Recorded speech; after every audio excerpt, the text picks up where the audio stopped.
अब सवाल यह है कि आखिर इन फाइल्स में और हार्ड डिस्क में ऐसा क्या था कि ममता बनर्जी ने एक नहीं बल्कि दो बार मीडिया से बात की।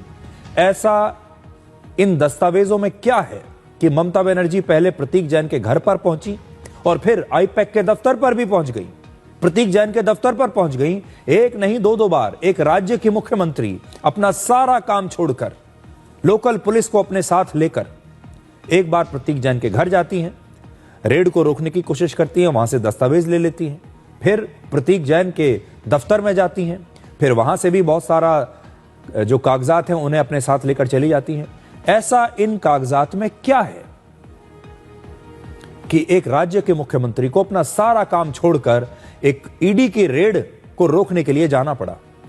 ममता बनर्जी बार बार यह दावा कर रही है कि ईडी तृणमूल कांग्रेस की चुनाव की तैयारियों के बारे में जानकारियां चुरा रही है।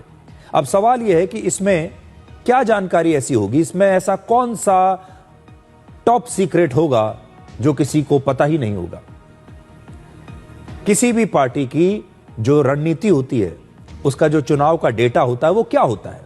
ज्यादा से ज्यादा यह होता है कि उस पार्टी के वोटर्स कौन कौन हैं, कहां कहां पर हैं, किस राज्य में कितने, किस क्षेत्र में, किस जिले में, किस गांव में, किस शहर में, किस जगह पर कितने वोटर हैं, कौन उन्हें वोट देते हैं, कौन कहां रहता है, क्या उसका कॉन्टैक्ट नंबर है, कौन सा वोटर किस पार्टी को वोट देता रहा है। इसी प्रकार की जानकारियां होती हैं। और क्या होती है?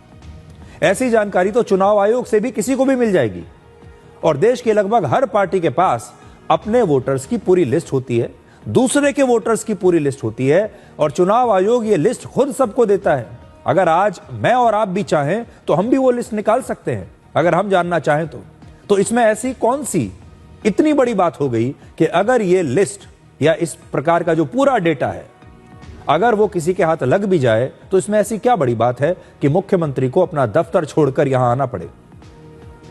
और फिर आखिर ईडी की कार्रवाई में एक मुख्यमंत्री का इस प्रकार से हस्तक्षेप करना, दस्तावेज, फाइल्स और हार्ड डिस्क को जबरदस्ती अपने साथ ले जाना, यह कितना सही है?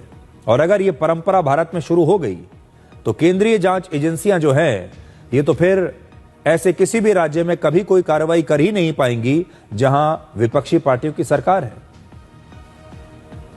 सीबीआई, ईडी और इनकम टैक्स जैसी जो केंद्रीय एजेंसियां हैं, इन्हें देश भर में काम करने का अधिकार होता है और ये एजेंसियां दशकों से ऐसे ही काम कर रही हैं।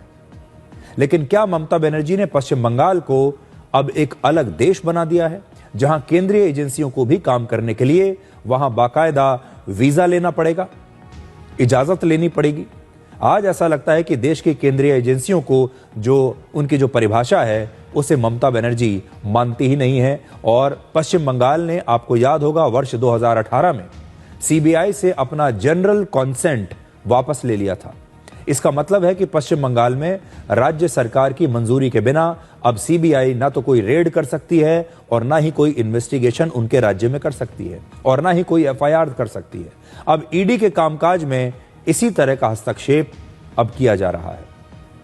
कांग्रेस और बीजेपी दोनों ने ही इस हस्तक्षेप करने के लिए ममता बनर्जी की आलोचना की है। कांग्रेस के नेता अधीर रंजन चौधरी ने कहा है कि ममता बनर्जी को ईडी के काम में हस्तक्षेप करने के बजाय अदालत जाना चाहिए था।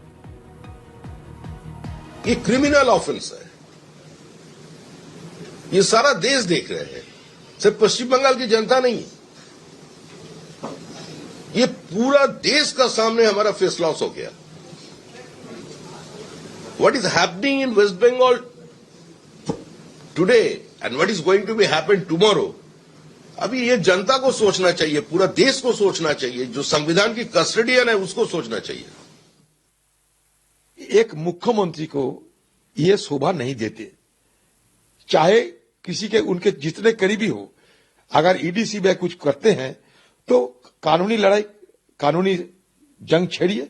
आप तो खुद एसआईआर के चलते सुप्रीम कोर्ट आ रहे हैं, तो ये ईडी सीबीआई और आईपैक के ऊपर जो हमला हुई उसके लिए भी हाई कोर्ट, सुप्रीम कोर्ट पहुंच जाइए, एक साथ दोनों केस ले लीजिए। आपकी तिलस्मी बखूबी मालूम है, तिलस्मी दिखा के सबसे बचा लो खुद को और सारे आईपैक को बचा लो। अब सबसे हैरानी की बात यह है कि विपक्ष के यही बड़े बड़े नेता अक्सर ये आरोप लगाते हैं कि हमारे देश में संविधान खतरे में है, हमारे देश में लोकतंत्र खतरे में है। अब ममता बनर्जी अदालत जा सकती थी, जो कानून का रास्ता है वो अपना सकती थी। जिस प्रकार से ईडी अब हाई कोर्ट गया है और हाई कोर्ट से ईडी ने कहा है कि आप हस्तक्षेप कीजिए इस मामले में, ममता बनर्जी को रोकिए, उसी प्रकार से ममता बनर्जी भी जा सकती थी और फिर वो देखती कि देश का कानून इसके बारे में क्या कहता है, हमारा संविधान ऐसी स्थिति के बारे में क्या कहता है। लेकिन उन्होंने एक प्रकार से कानून को अपने हाथ में ले लिया। तो आज बड़ा सवाल यह है कि क्या अब संविधान खतरे में नहीं है? क्या अब हमारे देश का लोकतंत्र खतरे में नहीं है?